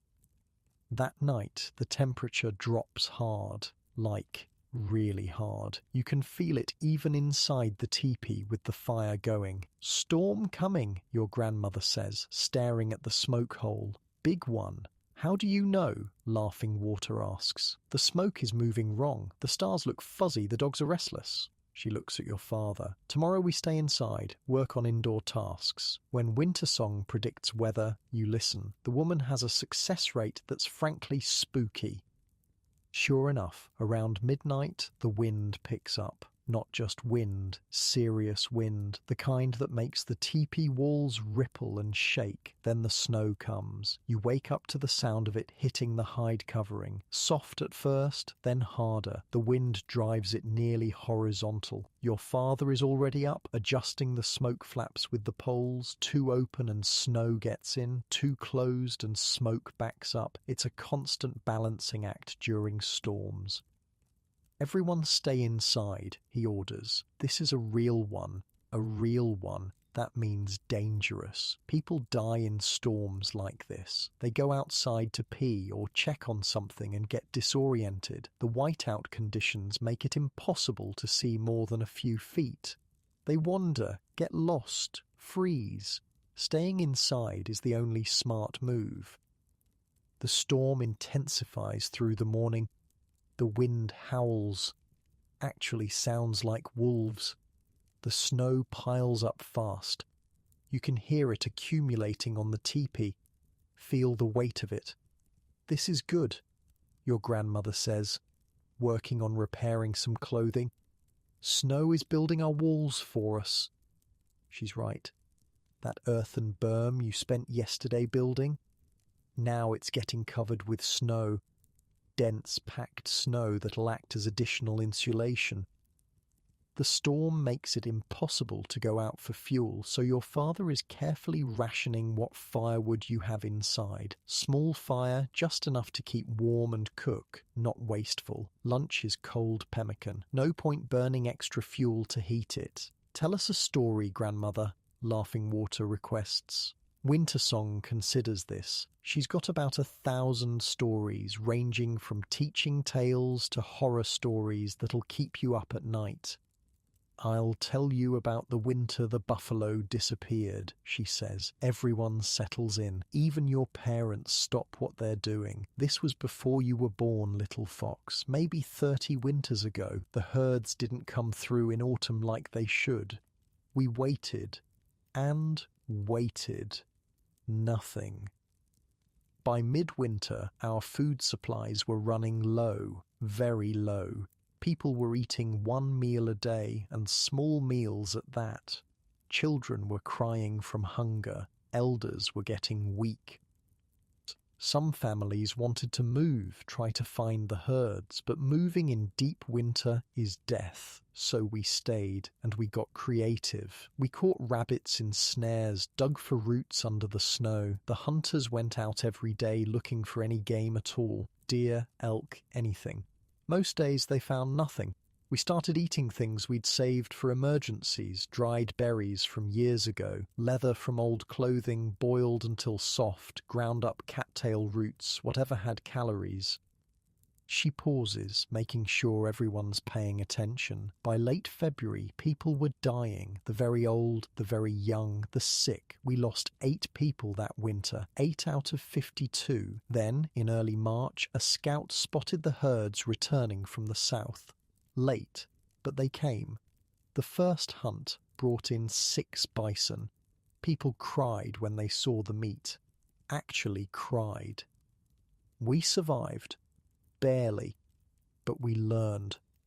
After that winter, we doubled our food storage requirements, started putting away extra supplies, hidden caches in case one camp's supplies failed, made sure every family had enough pemmican to last until spring, even if hunting failed completely.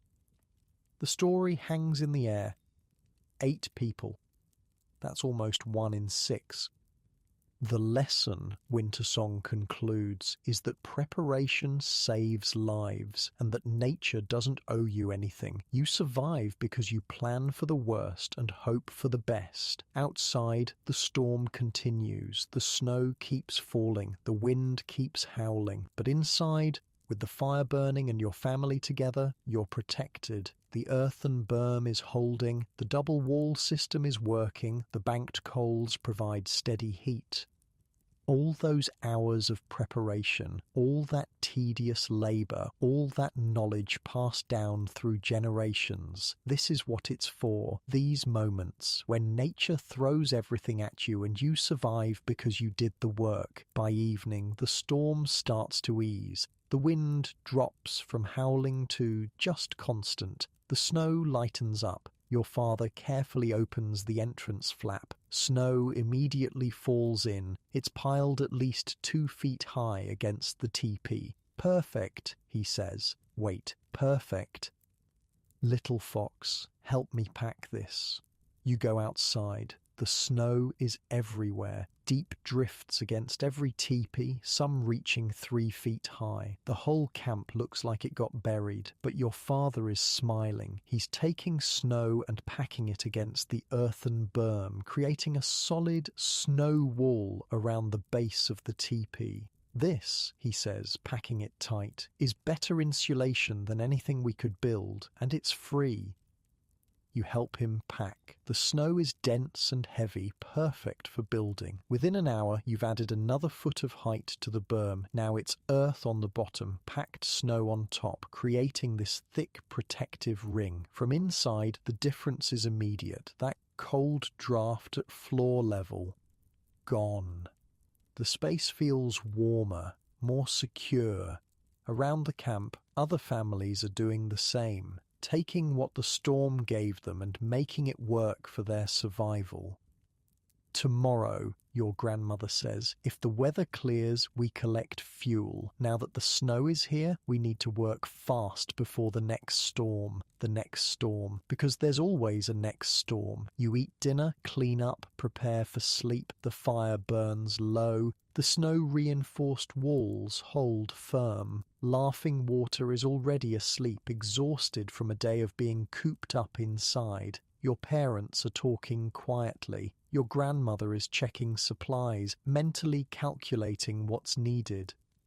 You lie down, pull the buffalo hide over you, feel the warmth trapped between layers. The first major storm is over. The winterization is working. The camp is secure, but winter is just getting started. You've got 5.5 months to go. The days start blending together. Wake up, restart the fire, eat, work, sleep, repeat. This is what deep winter looks like. Not dramatic, just consistent daily effort to stay alive. You're 3 weeks into the winter camp now. The routine is set. Everyone knows their jobs. Mornings are for fuel gathering. You, your father, and about a dozen other men and boys head out into the snow with baskets, looking for bison chips. The herds passed through here recently, which means the ground is basically covered with the stuff. You just have to dig through the snow to find it. Look for the mounds, your father instructs. The chips create small bumps under the snow. You spot one, brush away the snow, and yeah, There it is, a dried bison chip, perfectly preserved by the cold. You toss it in your basket. This is your life now, walking through knee-deep snow, finding frozen animal poop, bringing it home to burn, glamorous. But you know what? It works. These chips burn slow and steady, giving off decent heat without much smoke. The smell isn't even that bad, kind of like burning grass clippings. Your basket fills slowly. Each chip weighs maybe a pound. You need at least 50 pounds per day to keep one teepee warm, times 60 days until the next gathering trip equals 3,000 pounds. That's a lot of poop. Morning Dew and the other women are out too, gathering on the other side of camp. You can hear them talking, laughing occasionally. Women's work and men's work happen separately most of the time, but during winter, everyone's doing basically the same thing, whatever keeps the camp alive. "Little Fox," your uncle calls over, "come help with this." He's found a massive pile of chips, probably from a bull bison. These are premium, bigger, denser, better burning. You both work to dig them out, load them up. Your hands are freezing despite the mittens. The wind cuts through everything today. Your father tells me you're ready for the winter hunt, your uncle says while working. I think so. Thinking and knowing are different. He hefts his basket. Winter hunting is not like summer hunting. The cold kills you if you make mistakes. Frostbite, hypothermia, getting lost in whiteout conditions. You hesitate, you die. I won't hesitate. He looks at you. Good, because we need every hunter we can get. Food's going to be tight this winter. That's news. We have plenty of pemmican. For now, but the stores are lower than we'd like. If we can't hunt successfully, we'll be rationing by February. That's 3 months away. 3 months to get through before you even hit the hungry time. The morning's gathering ends with everyone's baskets full. You haul yours back to camp, dump the chips in the storage area next to your teepee. Your mother and grandmother are organizing them, stacking them to stay dry, keeping them accessible. Good haul, your mother says. This should last us 4 days if we're careful. 4 days, then you do it all again. Lunch is pemmican mixed with dried berries and fat. You've eaten this exact meal probably 300 times by now. It tastes like survival, which is to say you're grateful but not excited. Laughing Water is getting antsy. She's been cooped up for weeks with nothing to do but help with small chores. 8-year-olds aren't built for sitting still. I'm bored, she announces for the 10th time today. Be bored quietly, your mother replies. Can I go play outside? No, it's -20 and the wind is dangerous. Can I play with the dogs? The dogs are working. Leave them alone. Can I? No. Laughing Water sulks. This is winter with kids. Cabin fever is real. Your grandmother takes pity on her. Come here, I'll teach you advanced knot work. Laughing Water perks up. The hard ones, the hard ones. They settle near the fire, Wintersong pulling out various lengths of sinew cord. She starts showing Laughing Water complex knots used for securing loads, emergency repairs, trap making. This is how knowledge transfers, not formal lessons, just daily teaching moments when someone needs something to do.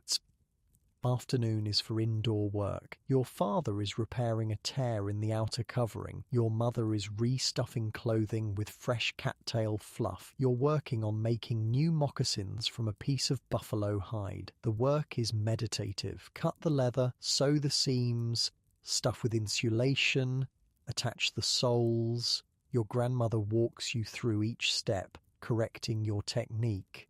Stitches too far apart, she notes. See? Cold air will get through, closer together. You redo the section. It's tedious, but she's right. A gap in your moccasin can lead to frostbite, which can lead to losing toes, which can lead to death. Details matter. Around mid-afternoon, Morning Dew appears at your entrance flap. Can I borrow Wintersong? My mother needs help with medicine. Of course, your grandmother says, already standing. What's wrong? Little brother has a bad cough. Started this morning.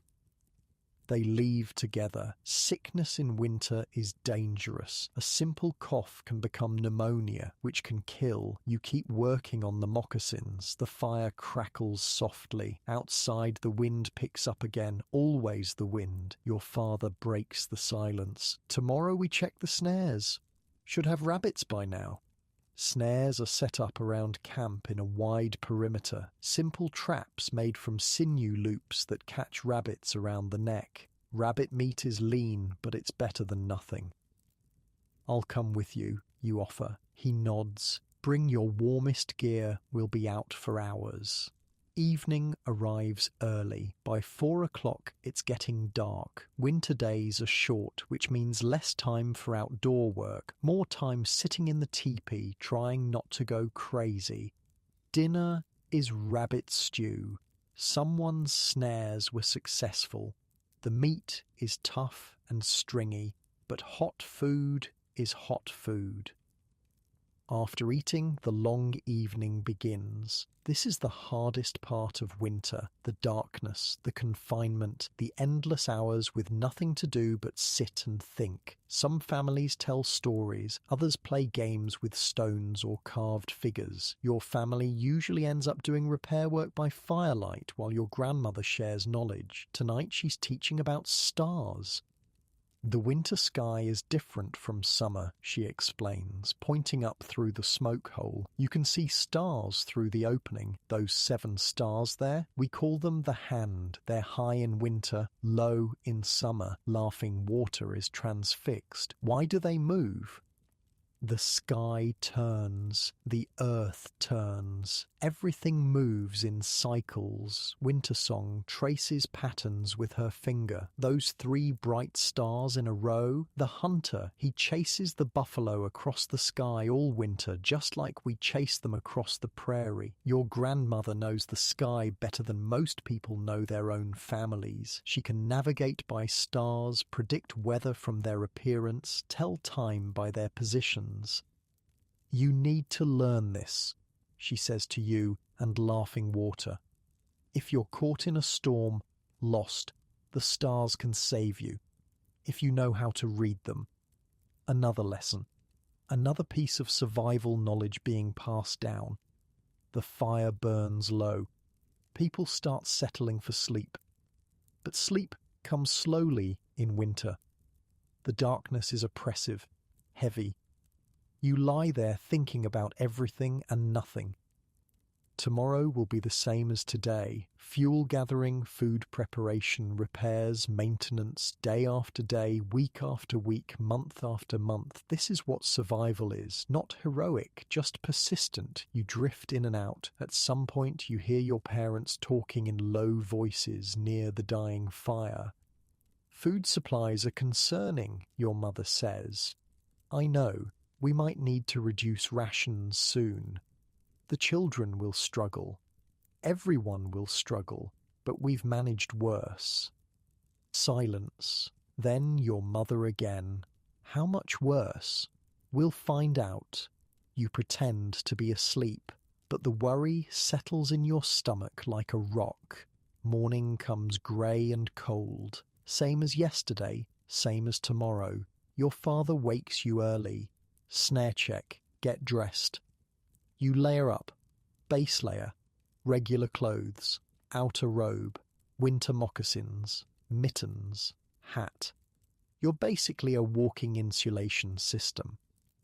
Outside, the cold hits like a wall, -25 at least, maybe 30. Your breath freezes instantly, creating ice crystals in your beard that you're just starting to grow. The snare line runs in a wide circle around camp, following game trails and likely rabbit territory. Each snare is about 50 feet from the next one. You and your father trudge through the snow, checking each one systematically.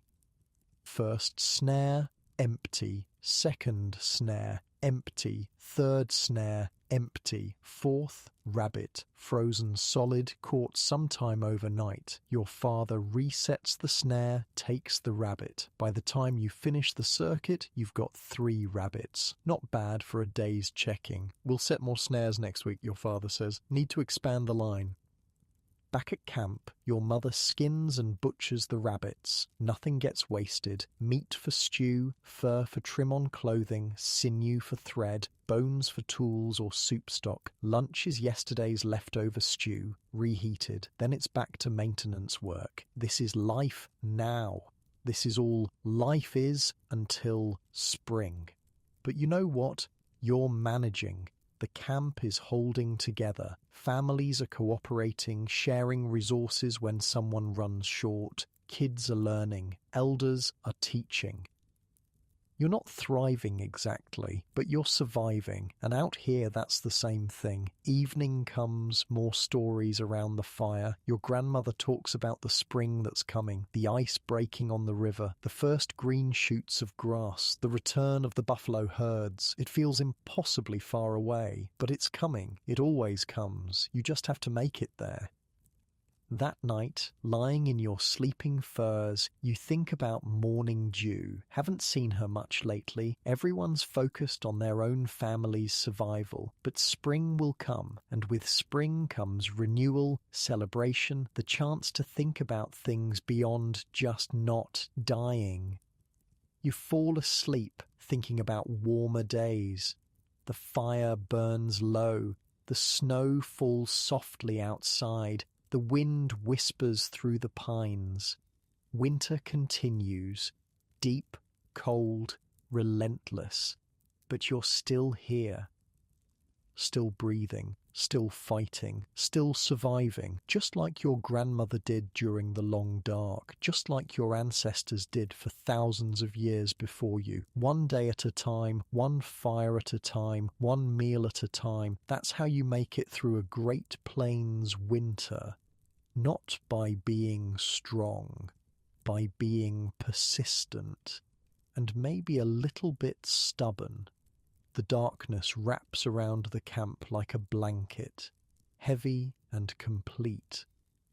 But inside each teepee, fires burn, families gather, knowledge passes from old to young, life continues quietly, steadily. Winter wins some battles, but spring always wins the war. You just have to last long enough to see it. February is when winter gets mean. You've been at this for 4 months now. 4 months of cold, of rationed food, of endless maintenance. The pemmican supplies are running low. Everyone's down to 2 small meals a day. Your ribs are starting to show. Laughing Water's face looks hollow. Even your father, who's always been solid, is getting thinner. 3 more weeks, your grandmother says one morning, stirring a thin soup. Maybe 4, then the ice breaks, then spring. 3 weeks? Might as well be 3 years when you're hungry. The winter hunt happened 2 weeks ago. Your father took you along finally. You remember every detail. The cold was brutal. -40, easy. The kind of cold where your spit freezes before it hits the ground, where exposed skin gets frostbite in minutes. You tracked a small herd of bison to a valley where snow had drifted deep. The animals were struggling, exhausted from breaking through the drifts. The hunters moved in on snowshoes, spreading out. You had 1 shot with your bow, 1 chance. You took it. The arrow flew true, caught the bison in the vital spot behind the shoulder. The animal went down, your first winter kill. Your father gripped your shoulder, didn't say anything, didn't have to. That bison fed the camp for a week. Every part used, meat, hide, bones, organs. Nothing wasted. But that was 2 weeks ago. Now you're back to thin soups and rationed pemmican. This is the hungry time, when winter has taken everything it can take and spring hasn't arrived yet. Morning Dew's little brother died last week. The cough that started in November turned into something worse. By February, he couldn't breathe right. Then one morning, he just didn't wake up. 5 years old. Morning Dew hasn't been the same since. You see her sometimes. walking near the river by herself, staring at nothing. You want to talk to her, but what do you say? Sorry your brother died. Winter is terrible. Everyone's struggling. There aren't words for this kind of thing. The camp has lost 4 people this winter total: Singing Bird, Morning Dew's brother, an elder named Grey Wolf, and a young mother during childbirth. Her baby survived at least, being raised by her sister now. 4 out of 60, about 7%. According to Wintersong, that's actually good for a hard winter. Good, yeah.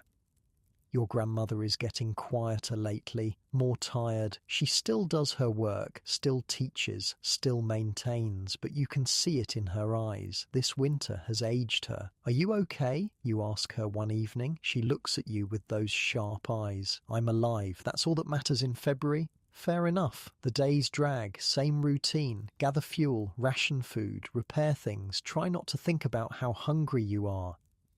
Your body adapts. You stop feeling hungry after a while. Just feel tired, heavy, like you're moving through water. But then one morning in late February, something changes. The wind shifts, comes from the south instead of the north, and it's warmer. Not warm exactly, but warmer. Maybe 20 degrees instead of -10. Chinook wind, your father says, stepping outside. Spring is coming. Everyone emerges from their teepees, feeling it. That shift, that promise. Winter's grip is loosening. Over the next week, the temperature keeps rising. The snow starts melting during the day, refreezing at night. The river ice begins to crack, making these deep booming sounds that echo through the valley. And then, one morning in early March, you hear it. A bird. Singing. You haven't heard a bird in 4 months. The sound is shocking, beautiful, like the world remembering how to be alive. Laughing water runs outside. Is that a bird? A real bird?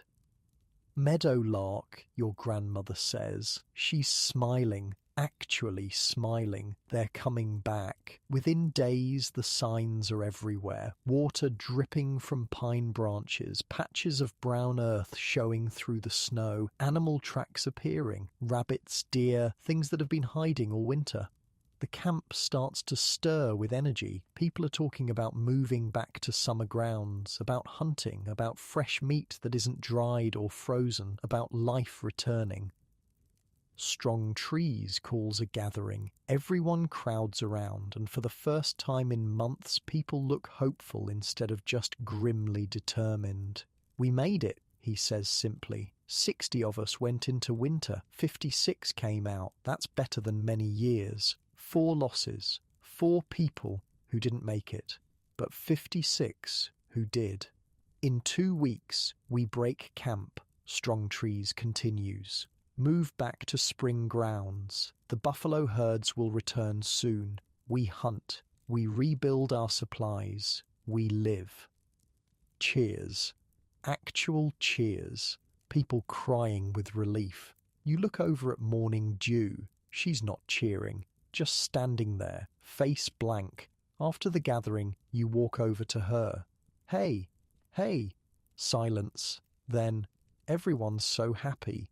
Yeah, my brother didn't make it to see spring. Her voice is flat, empty. You don't know what to say, so you just stand there with her. My grandmother told me, Morning Dew continues, that the ones who don't make it become part of the earth, feed the grass, feed the buffalo, come back as new life. You believe that? I don't know, but it's better than nothing. You stand there together, watching the camp celebrate. 2 16-year-olds who've seen too much death in one winter.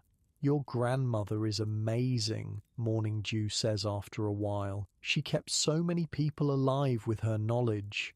Yeah, she did.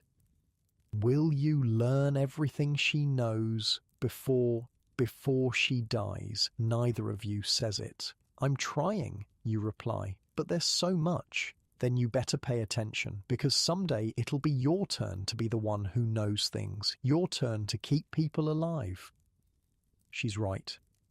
That's how this works. Knowledge passes down, generation to generation, survival technique to survival technique.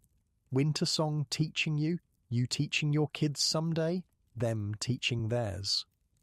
Unbroken chain stretching back thousands of years. That night, your family has the best meal in months. Your father traded some furs for extra meat from a successful late winter hunt. Real food, hot food, enough of it. Your stomach isn't used to this much food anymore. You eat slowly, savoring every bite. This winter was hard, your mother says, but we're through it. Almost through it, Wintersong corrects. Spring brings its own dangers. Flooding, unstable ice, animals waking up hungry and aggressive. Don't get careless. Even in celebration, your grandmother is teaching. Always teaching. Laughing Water is already planning summer. Can I learn to ride a horse this year? And swim in the river? And help with the buffalo hunt? Maybe, your mother says, if you stop being annoying. I'm not annoying. You're literally annoying right now. Some things don't change, even when seasons do. The next 2 weeks are spent preparing for the move back, taking down the earthen berms, packing up supplies, getting ready to reassemble everything at spring grounds. But it's different this time. There's energy, hope, the sun is out, the temperature is above freezing during the day, and you can see spring coming. The river ice breaks up one afternoon with sounds like thunder, huge chunks of ice floating downstream, crashing into each other. The water beneath is dark and swift and alive. Winter's done, spring wins. The day before the move, you find Morning Dew sitting by the river, watching the ice flow past. You sit next to her, don't say anything at first.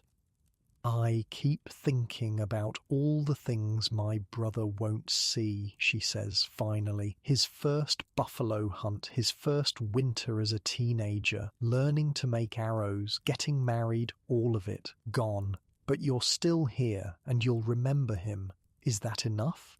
It has to be. She looks at you. When did you get wise? I'm not wise. I'm just tired and copying what my grandmother says. She laughs. Actually laughs. First time you've heard that in months. We survived, little fox. Yeah, we did. Next winter will be easier because we know we can do it. Maybe. Or maybe next winter will be worse. You never know with winters on the Great Plains, but right now, sitting by a thawing river with someone you care about, watching spring arrive, you don't care about next winter. You made it through this one. That's enough. The move happens the next day. Same process as before, but in reverse. Break down the teepees, load the travoy, form the line, walk back to spring grounds. But this time, you're walking toward abundance instead of away from it. Toward green grass and warm days and buffalo herds and food that isn't just pemmican. The journey takes 2 days, same as the autumn journey. But everything feels different, lighter. Spring grounds are exactly as you left them. The grass is starting to green up. The air smells alive instead of frozen. Your family sets up the teepee in the familiar spot. This time, you don't need earthen berms or snow walls, just the hide covering and the pole framework. That first night back, sleeping in the teepee without all the winter insulation, you can actually hear the world outside. Wind in the new grass, night birds calling, the river flowing freely. It's almost too warm in your sleeping furs. You push off a layer, imagine that, too warm. After 4 months of never being warm enough, your grandmother is sitting by the fire working on something as always. You did well this winter, she says without looking up. I survived. More than that. You learned. You hunted. You helped your family and your community. You became a man this winter. Coming from Winter Song, that means everything. Teach me more, you say. Everything you know. I want to learn it all. She looks up, meets your eyes. Everything I know would take 10 winters to teach, but we'll start. Good. Tomorrow. Tonight, you rest. You earned it. You lie back down. Pull the furs up just enough. 56 people made it through. Your family intact. Your community wounded but surviving. Knowledge preserved and passed down. Winter threw everything at you. -40 temperatures, blizzards, hunger, death, isolation, darkness, and you're still here because people 500 years ago figured out that cattail fluff holds warmth, that grass creates air pockets, that buffalo hide becomes wind-proof when tanned correctly, that snow can insulate instead of freeze, because generations of grandmothers taught their grandchildren how to read the sky, how to layer clothing, how to bank a fire, how to ration supplies. Because community matters more than individual strength, because knowledge is survival, because persistence beats intensity every time. You close your eyes, feel the warmth of the fire, hear your family breathing softly around you. Spring is here, you made it. Unlike your soft bed right now with its perfect temperature control and endless comfort, you earned this rest through 4 months of constant struggle. But maybe that's the point. Maybe comfort has more meaning when you know what it took to survive without it. The fire burns low, your breathing slows, your body, pushed to its limits all winter, finally relaxes. Tomorrow brings new challenges, new lessons, new life. But tonight, you're warm, you're fed, you're alive. That's everything. Sleep comes easily now, like spring returning after a long, hard winter. Gentle, earned, peaceful. The knowledge lives on, the people continue. Spring always comes, always. Rest now.